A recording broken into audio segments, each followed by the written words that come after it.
Timing. Cool. I think, Yeah, I just wanted to say, Sivan, I see your costume. I love it, man. I think that's the same one I'm going to be wearing this weekend. I've got two little kiddos, a 2-year-old and a 5-year-old, and my wife and I were doing 3 bananas and an orange between the 4 of us. So I love it. who in the class thinks they have the wildest costume? Put it in the chat and don't unmute for everyone's sake.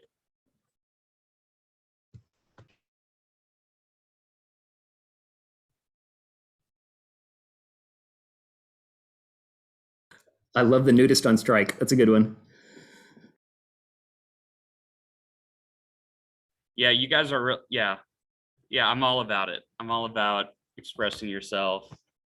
I was never one to dress up on Halloween. I was never that person, and I think that says something more about me than anything.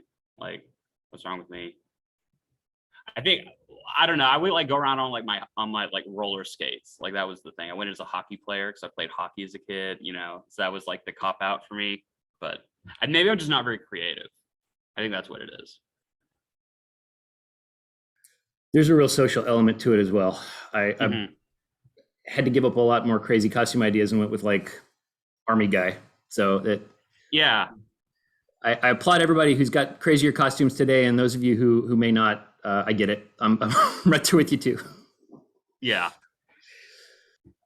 So I think it is probably good to start. So welcome everyone to our guest speaker session. Please join me.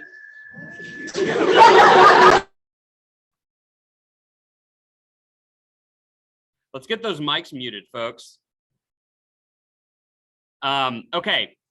Anyway, so everyone, please join me in welcoming Mr. Bobby Janecka.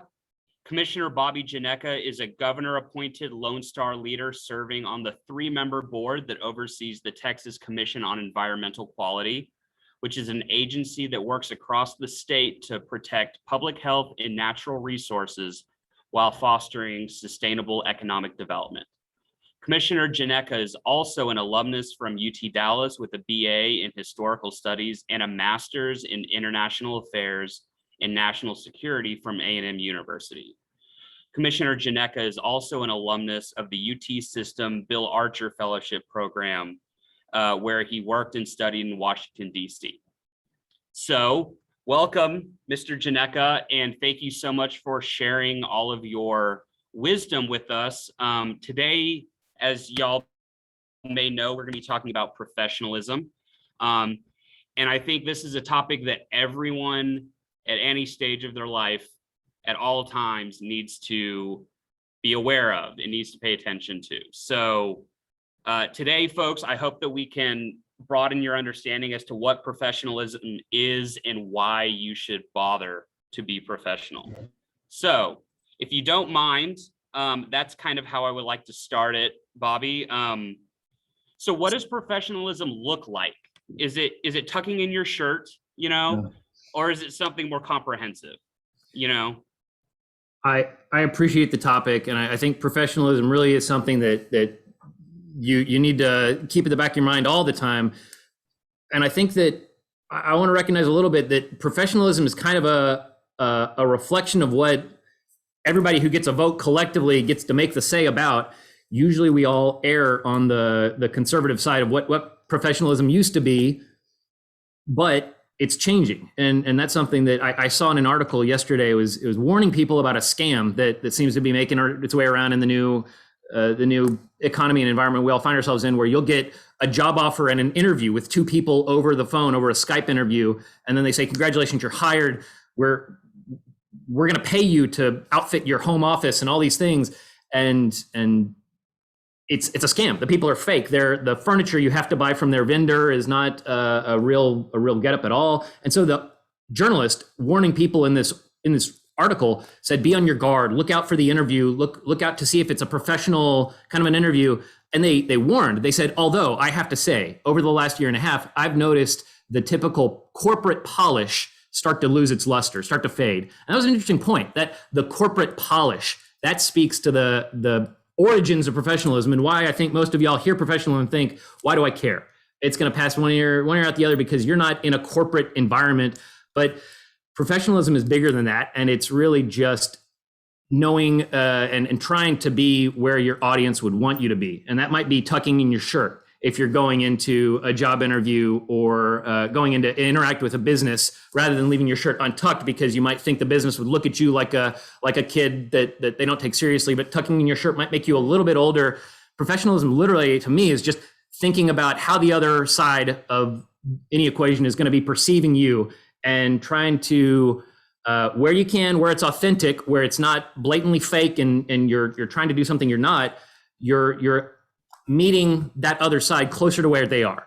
Professionalism is just showing an awareness, a social awareness of what other people expect and do themselves, what they might expect and think and want to do, and thinking about that and trying to respond to it and be meeting other people in that audience. And it's social awareness, emotional intelligence. There's lots of different words for it, but I really think of professionalism, and I think of something that you need to keep your head on a swivel and be aware of.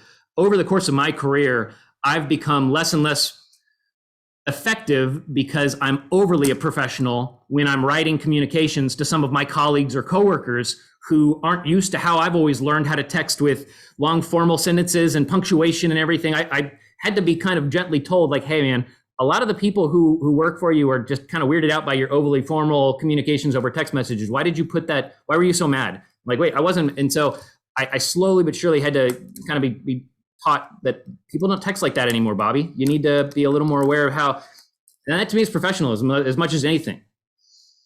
Yeah. So being aware, so there's obviously a social dimension to it, because what is professional one day may be not professional another day.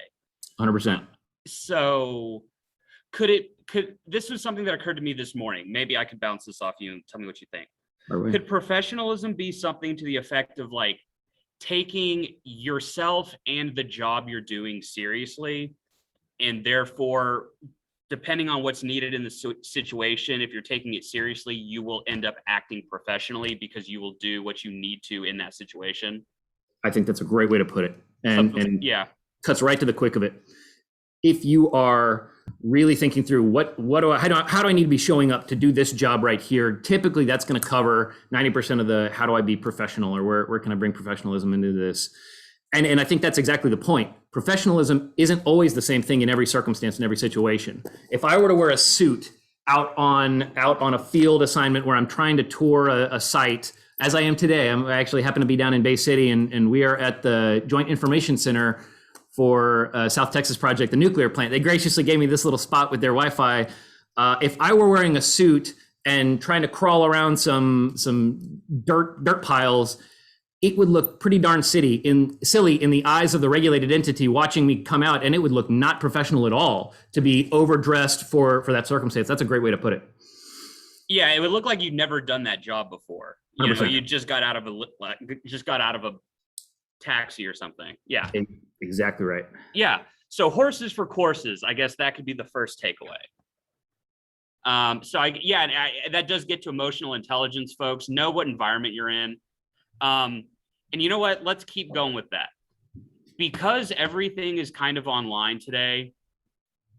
Where is the line between your personal and your professional life when it comes to things that exist on the cloud, you know, in ones and zeros?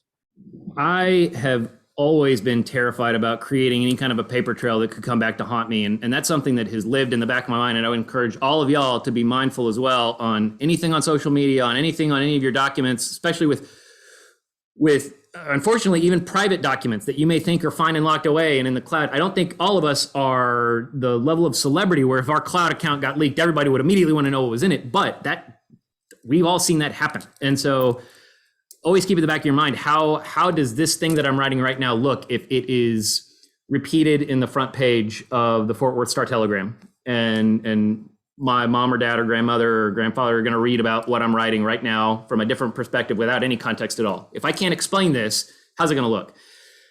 And that hinders you a lot of the time, but keeps you in a really safe space in terms of professionalism, because your work product could come back to haunt you in a way that makes you look less professional just because you were not taking yourself seriously or operating as tied to what mission you needed to do at that time. And any trivial side thing could come back to hurt you. But I think that line of where to be personal and authentic and where to be professional and hide some of your personal details to just be, a known entity for other people I'm just a business person. I feel like that's a moving line as well, as we've all shifted into a mode where we're working across screens, across miles apart in many instances. You have to start to pull in a little more personal detail into your screen and part of your conversation over that side to make a more meaningful personal connection with the people that you're working with on the other end of that line. I don't know that that's professionalism necessarily, but it does certainly speak to, working effectively in an environment that demands professionalism. And that's an extra piece of it, where you might need to dial back the degree of your professionalism just an inch, because people respect and enjoy working dearly with the robot. But if they never get to know their coworker as a person with human needs and functions, if they're in a crisis and a pinch and the robot needs help, or their friend who they've talked about their kids over the water cooler needs help, that's an easy choice. And you're making yourself, you're disserving yourself if you're not developing personal relationships with all the people that you have professional relationships with in your day-to-day life. I see a question here from Mr. Gerard. So I'll wrap up, see if you had anything else to add on that. No, that was great. You can't be a robot, but personas are still a thing. Personas are still necessary, and that's what I took from your answer. And again, you got to know the audience, you got to read the room, and you do that through practice. But if you're aware of it now as a young person, you're just gonna figure it out, and and maybe when especially when like the risk is relatively low, when you're like 16, 17, 18, Very much. But yeah, let's pivot to this question in the chat. So how can young people evaluate whether they are being professional in their dress and demeanor? So maybe take those one by one. I'm more interested in demeanor personally. To what degree does the old maxim, dress for the job you want, not the job you have, still apply? How has that line moved? I don't know that it's really changed so much as it's a maxim everybody is aware of. And so that's almost another function in and of itself. I remember when I was in graduate school at Texas A&M, I would often wear a suit and tie to class, and half the class would immediately, do you have job interviews going on? What's going on? Why are you dressed up? It made such a profound difference just changing your dress. And so in terms of dress for the job you want, not the job you have, I think that couldn't be more true, where people see and they are well aware that you are signaling, I want that higher level job. There's a piece of it where people in the workplace will look around and pick up on which of their coworkers and colleagues want to do more, want to climb in their prestige and their influence and their power in the organization, whatever it is. And so that's one element of professionalism as well, the appetite, the vigor of how much am I, you gave me a new task. How do I respond to that task? Is it with like, I have so much going on? Or is it like, well, I'm at the breaking point, but let's find out how to do it. Yeah, absolutely. It's yes, while being honest with where there's pitfalls. That aspect too is signaling to other people your appetite to step up and do additional work. I think that's an element of professionalism that goes hand in hand, where if you're dressing for the part and showing up in the suit and just being a darn fool and not really changing your behavior or your demeanor or how you are acting and responding with other people, the dress isn't going to cut it alone. And other people see and pick up on, okay, well, I got my colleague, Clyde over here, who's wearing a very nice suit, but he's not doing the extra work when I ask him to. And I've got Bonnie over here, who she hasn't really improved her dress too much, but dang it, she is really stepping up every time I need something. If I'm a clever manager, I'm picking up on both of those elements, not just the appearances, the dress, but the actual qualitative piece of it as well. So be aware of both, and certainly dress for the job that you want. Let that put you into the mindset of, oh, I've got to be just a little more professional, a little more formal, but don't miss out on, don't think that that's enough, because there's so much more. Yeah. Can I add another thing? So here's what I've heard. Act like you've been there before. What about that? Make it, man. Yeah. 100%. There's I have to confess, there's a little bit of a pitfall when you find success in the whole fake it till you make it thing, the act like you belong, and people will play along with that. There's a path there where it kind of leads to some imposter syndrome pitfalls where you've been so good at it and you feel that you're so good at it. You're like, wait a minute, I got here and I don't actually know what I'm doing. The truth of the matter is nobody really knows what they're doing. No one is ever in any job that they have been properly taught how to do it. Everybody, pretty much to a T, is learning what they're doing as they go. And there's differences in how much assistance you've been given. There's differences in how much you've had that support in the past, but largely everybody's in the same boat. We're all making it up as we go along. And that couldn't be more true in the workplace, where in my experience, I've seen over the last 5 years, loud and clear in parenting, man. We are existing as generations of humans who have survived by improvisation. So I'm just impressed by our species, frankly. But I think that the act like you belong, the fake it till you make it kind of a thing, like, yeah, heck yeah, I can do that. Keep that sales attitude of, yeah, I probably can. I'll figure out how. And I think that definitely has served me well. And it's not, you're not lying. You're saying, probably I will figure out how. That's way different than, oh yeah. I know it's going to be fine. Don't worry. It's going to be absolutely fine. I know exactly what you can still be humble while being hungry. You know? And be honest about what you don't know. I don't know how to do that. I think I could learn it and am confident in my ability to learn and do that, but I don't know how right now. Don't confess to having, or say that you've got knowledge that you don't actually. And I saw a comment from Ayla Sherman that is very, very true. At the end of the day, isn't it about who does the best work in your job and who gives 100%, not how you dress or what you look like. It should be.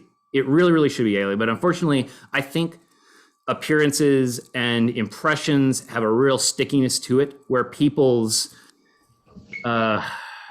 hang-ups over their coworkers often get to be more of an impediment than the ability to actually honestly evaluate the coworker's work. And unfortunately, too often, personal disagreements and impediments can lead to the real friction in the workplace, where you're like, oh, nothing is wrong with the process right here. It's just Bill and Ted kind of don't like each other. So let's and I think that it really should be 100% just how the work is done, but the appearance of the work being done is an element of it. And so it's fair to include that. I think it should be a tiny element relative to the quality of the work, but that's varying. And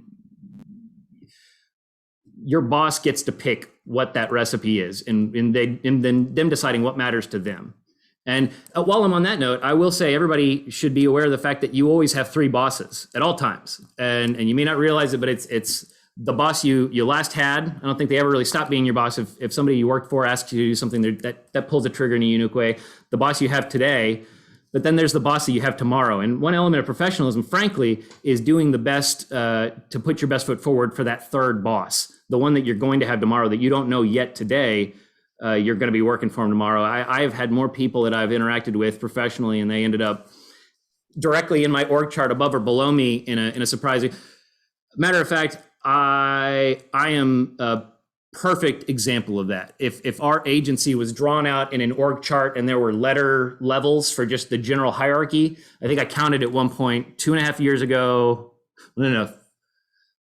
6 or 7 years ago, I was working at the agency as a section manager for radioactive materials section. And so if you go down the hierarchy, that's like an H, an E, or a G, or an H, or something, like pretty low down in the org chart. And I'm like at level B now. The governor of Texas is above me. And so it's just a real sharp change on the org chart, where I can't tell you how many of the people at my agency had whiplash from having to readjust, from having worked with me as a little piddly section manager, the lowest level of manager at our agency, and now having to like, oh crap, one of the 3 people who gets every say over our agency's budget, over every, it was an adjustment for them. And I bet you those administrators and execs wished that they had used a lot more professionalism in dealing with me as a meaningless little section manager before I became the commissioner, because I remember how I was treated when I had no sway and no authority. And now I kind of return that in kind. All the people who were really good to me when I had no sway or stroke in the organization, I very much appreciate and value them a little bit more in terms of the relationship we had. And I would call that professionalism, and how well they afforded respect to me as an employee when I had no sway. To now me returning the favor makes a lot more sense. Mm-hmm. Yeah, that makes great sense. The thing about the bosses, oh my gosh. So that reminds me of what I've always told myself is like, every day is a job interview. You just don't know it yet. You don't know which teacher, for me, you don't know which teacher might recommend me to this person or whatever. You just don't know where it's going to go. So, and you just never know who's going to end up being a colleague, and you don't want to make any enemies. Now, I did see a comment that they're making announcements in the class. So I think we probably just ended up talking through all of that anyway. So sorry, folks, if y'all just had to listen to us. So I'm going to just kind of meander a little bit, but also look through all of these comments, because we really started. This has been a great conversation. I'm seeing some of these comments I want to respond to as well. Dude, self-defeating thoughts and behaviors are totally an aspect of professionalism in terms of just your ability to function in the environment in the world, and that's a huge aspect of needing to address and be aware of and tackle those tendencies to doubt yourself, or it's a huge element of the attitude behind it. I appreciate that, Chancellor Gerard. And also you asked about different fields. How is professionalism different in government, traditional business, and fields like tech? I think that's a really, really good angle of exactly my point of professionalism. You really kind of need to tailor it to the audience. There are differences. And I think the tech industry is not corporate in the way that I described corporate polish mentioned by that journalist in the article, in a very different way that state government and federal government are very similar, but there's distinct differences that I've noticed there. So fields definitely have their own differences. And I think you as students all are at the prime point in your journeys through life to utilize the fact that everybody always has time for a student. They always have time for somebody in college or in school or someone wanting to enter the field and learn. And so y'all should really take full advantage of that social capital y'all have, where you can reach out to literally any executive at any company and have a pretty good chance, better than any even chance, of getting a response back and them treating you like a real human, because you're a kid saying, hey, I'm really interested in this field and I'm writing you, I'm a high school senior at like give them the details and then ask them whatever you're hoping for. I would really love to learn more about internships. Do y'all have anything at your company? Could you visit with me 15 minutes or one day when you might have some time? I'd love to chat with you. It is a great way to get opportunities to visit with people directly. You make contacts and get people's names in your brain, but actually can ask them questions like that. Like, hey, what do I need to dress like if I'm going to show up for an interview? What looks weird for y'all? Is the suit and tie good? Is that not? Like, asking people those actual practical questions shows interest and desire to be involved and engaged and around with them. It gives you the actual information that you want to know. Like, there's every reason to try to use that while you have that tool available to you. All of y'all have a big potential kinetic energy delivery of guilt that you can send right up the chain to whoever you send it to. I'm a nice, bright-eyed, bushy-tailed person wanting to come take on the world and save it. You seem so successful and wonderful. Please help me. That people want to help y'all. So y'all definitely can take advantage of that at this point in your life. Yeah, the questions are coming in. There are so many good ones. So let's go a little meta. Well, okay, so actually, yeah, let me attempt to answer this, and then you can add to it. Yes. When is professional, or why is it a thing? Why did it come into existence? What came to my mind is, well, we do the same thing on social media, right? Yeah. There's an aspect of professionalism to be an influencer. I'm sure I'm going to get flamed in the comments here. No, 100%. But there's everybody's has an image they have to maintain. We are social creatures. We are social animals.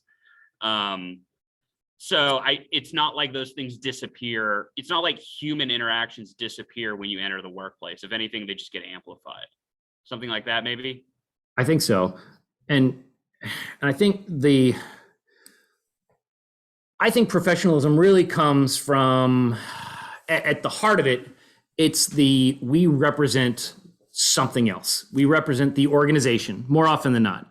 It might be a class of people or a group of people. We might represent something or other.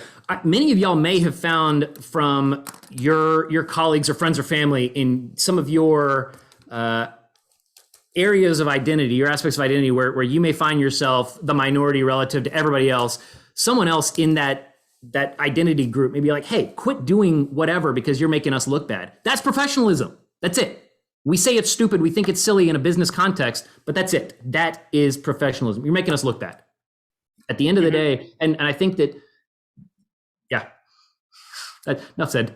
Yeah, no, I get it. It's you gotta go out of your way to not make it. I don't know. You can't diminish your own organization. Then you don't justify your position there. You know what I mean? It's how did my behavior, actions, words, whatever, reflect on whoever else. And that's the crux of professionalism, in my opinion. A good question I saw about professionalism in behavior and social media, I think keeping first and foremost how does this look on the front page of the newspaper, asking that question every time you put anything on social media, to any response to a comment, any like or dislike or anything like that.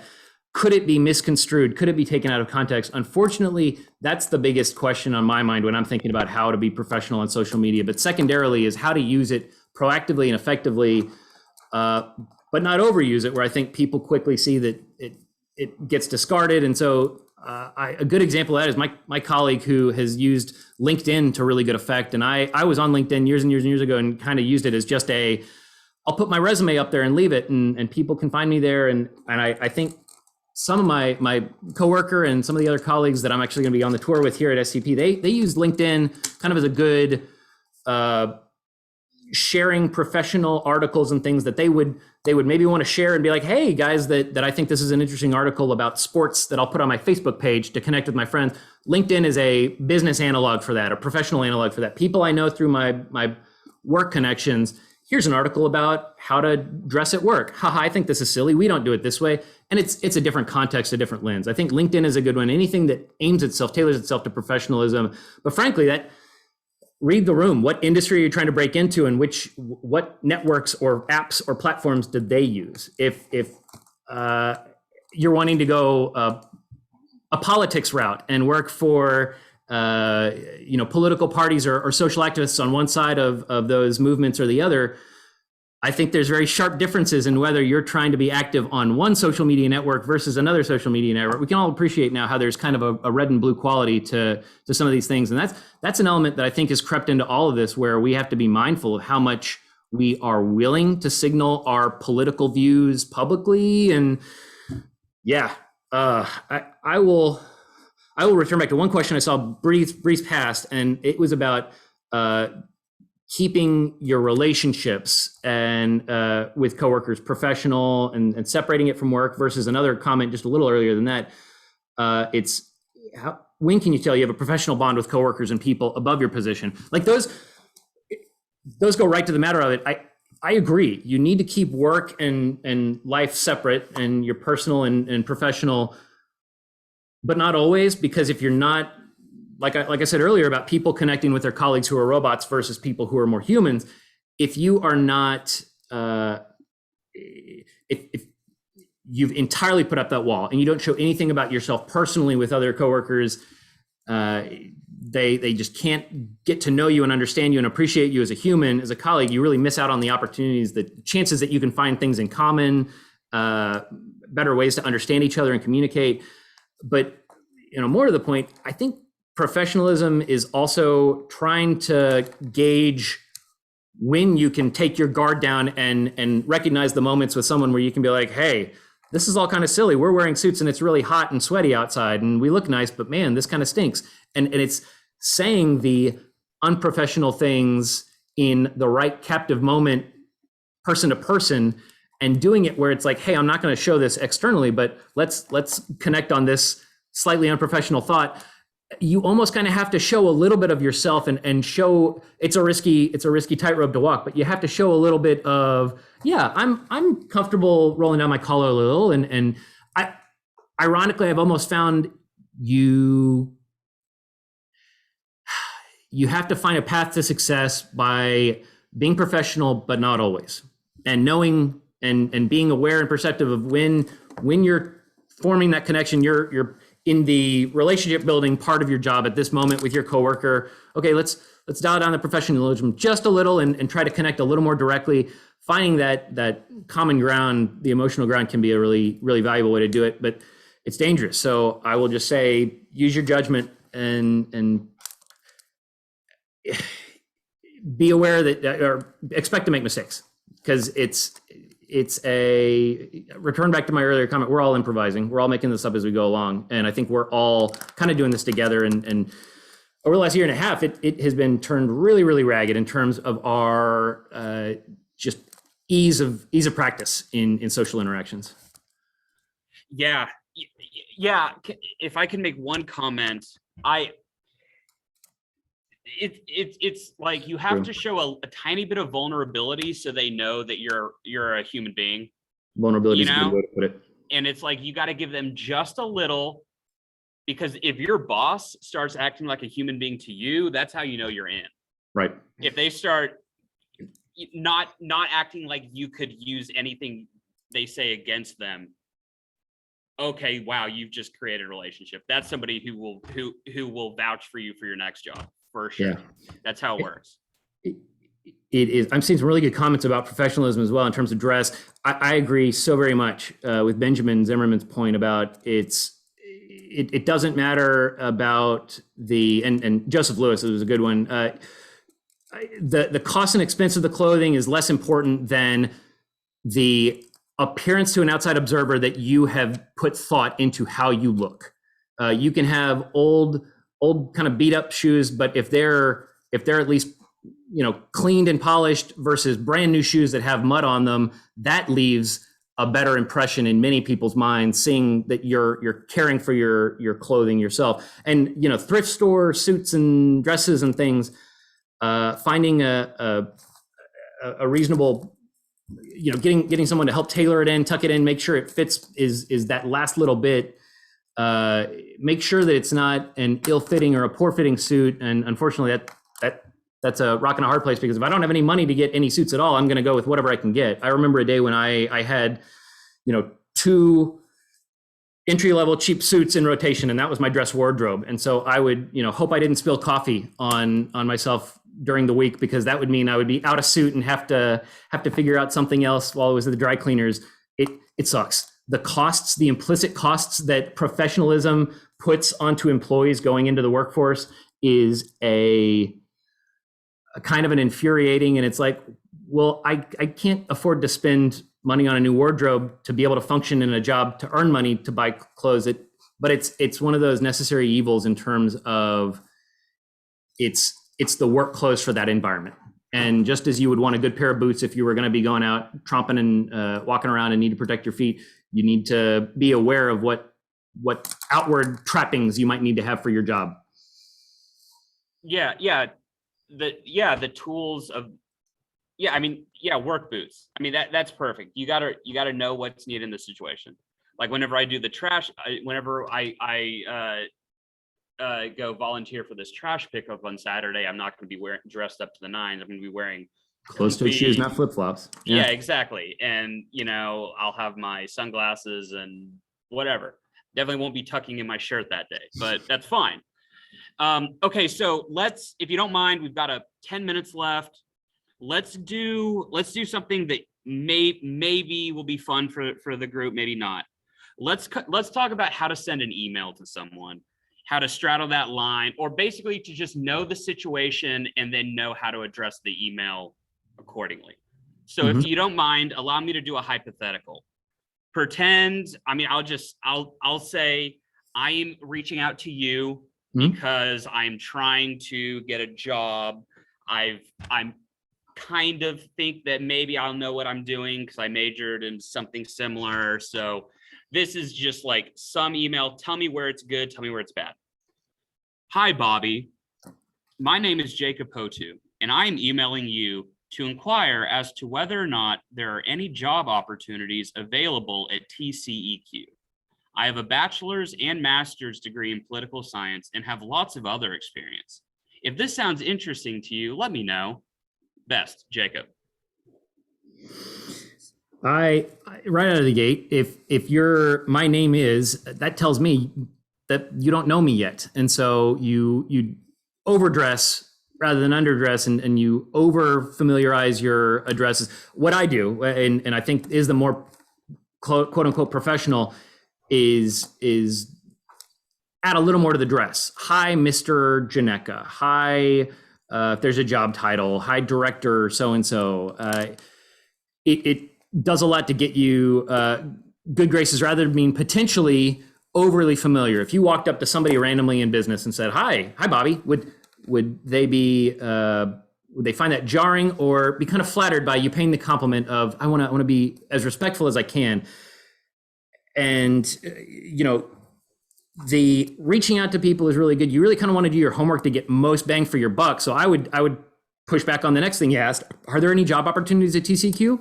That's a really, really good question. But that's something that you could really show that you've done your homework and had the self-informing, self-educating bug in your genes. And that's the kind of thing that you can research furiously. And I saw on the agency's job postings page that there were a lot of jobs that did this, that, and the other. They look wonderful, but they call for this amount of experience. I'm just coming out of my degree in these fields. What do you recommend in terms of me closing that gap? Have a slightly more nuanced or slightly, I don't want to say smarter question, but try to do a little more homework on it rather than just hey, can I have a job? And I think showing that you have looked into the business, that you've done some research about the person. It's a fine line between not being a butt kisser and being a actual, like, aware of someone else and paying compliments to them, looking into somebody's background so you can find a connection with them and be like, hey, I researched your background and I find that we worked at the same place at the same time, or you worked for this city. I have a friend who lived from there. I making a connection and fabricating the weakest of a connection in the world is worth more than I'm just a random person you don't know at all. And so connect with them. Find some way to contextualize where they are in the world, where you are in the world. Draw that line to them. Hi, I'm reaching out and I'm here and I want you to.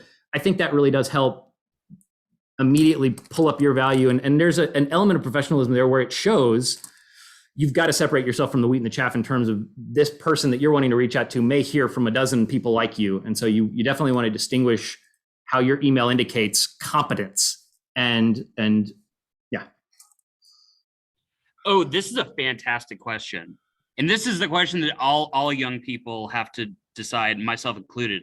Would you try to find a good paying job or the right job for your qualities?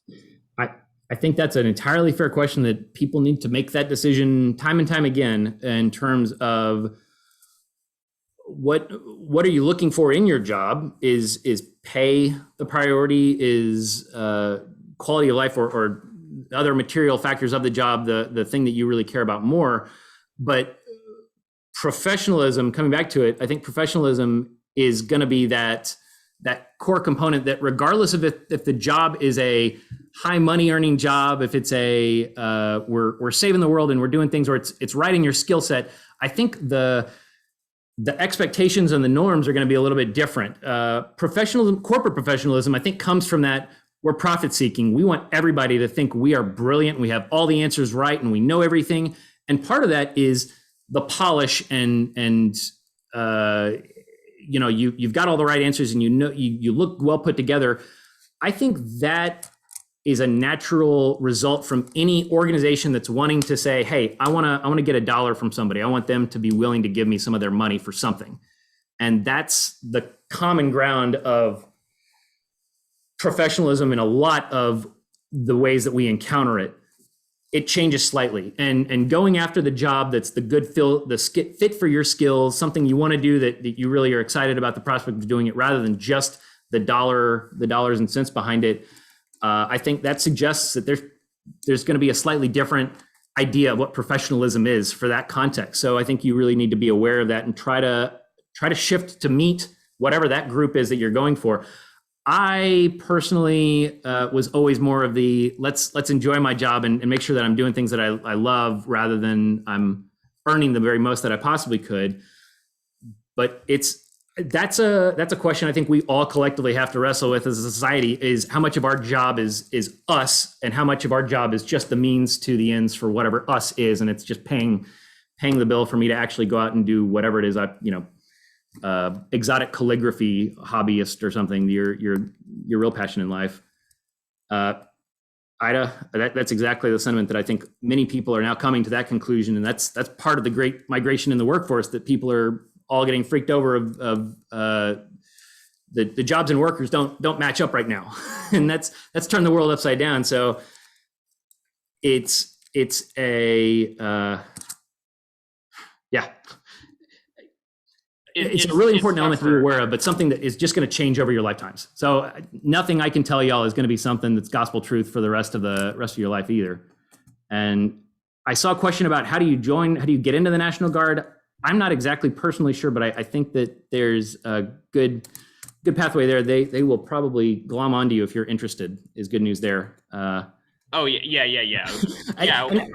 Also, if anybody wants to reach out after this, I have quite a few buddies in the armed forces, so I'd certainly love to help put any students in touch with any of the people that I might have in my personal connections or network. So if they wanted to reach out to me with any questions after today, or request to sit down for 15 minutes and chat at a later time, I'm very, very happy and willing to reconnect with anybody.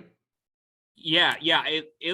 I mean, we did not get through maybe half of these, you know. Professionalism is a really emerging thing. We're quickly, not quickly, I think we're going to come to a point sooner rather than later where the thoughtful awareness and use of other people's pronouns is going to be a very distinct aspect of professionalism. And that's something that I didn't even think, it wouldn't even occur to me to give my preferred pronouns to everybody at the start of this call. And I think more and more, talking about the younger generation, I've been on some other alumni calls where people who are in my group who came out, graduated just last year from college, are all over that. And it blew me away in terms of, this is quickly going to become a piece of professionalism, not quickly in a state agency, in a more conservative rather than liberal state, but eventually, sooner rather than later.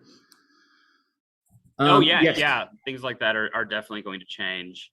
The fact that I think dress has gotten a little more casual over time. Is that true? I feel like my generation is able to get away with it a little bit more. There's a generational aspect that comes in as well. I think we all collectively can look around at each other and see, the younger person at work is kind of dressing down a little bit more. I'll tend towards that angle. I for sure see that kind of a trend where generational or kind of affiliated people in the workplace, those groups all tend to start to resemble each other as well. So I think that is an element y'all get to exert your vote on. You can dial down the professionalism in dress, and it slowly brings it down over time, but that's something you're going to have to be mindful of. It doesn't always reflect that. Some organizations, you'll find that the younger employees are absolutely dressed to the nine, while the senior managers come in completely slobby because they can afford to take that perception hit in terms of the capital at that organization. It really just, it is entirely different at every one. I think the biggest takeaway I want to make sure all of y'all get on professionalism today is just look across the table and try to figure out what the other person wants to see from you and try to give that to them. And that's professionalism. Know what you're trying to achieve and do what you have to do in the situation, and respect the effort you're putting in, respect the entire process, respect your company, respect the image of you or your colleague or whoever, Yeah, I think those last two questions that Chancellor Jar just popped in there, commenting on the old maxims, you only get one chance to make a first impression. And an employer knows that the best you will ever look for work is the way you look at the interview. I think given no other input, any data whatsoever, that both of those are 100% true. If in the hiring decision, when I've been a hiring manager and I've gone through and had to interview several people, I have no other information about every one of those people other than how they showed up at that interview. So the coworkers the people who interviewed wearing a suit and tie right out of that showed me, yep, they can dress up if they need to. And those that didn't answer the question for me. And that's not a make or break question, but it is a worthwhile one. So I think that definitely, yeah. So I think we are out of time. Yeah. And which is a shame because we keep getting great questions. Would you feel comfortable if I shared your email with them? By all means. I'm going to go ahead and type it into the chat box right here. Gov to everyone. There we are. Awesome. Thank you so much, Mr. Janecka. This was an amazing conversation. This was by far the most chats we've gotten from the students. So I mean, I am just thrilled by how wild everything was getting. So thank you so much. You made it possible. Again, thank you and have a great day, sir. Thank you all. Happy Halloween, everyone. Take care. Bye, everyone.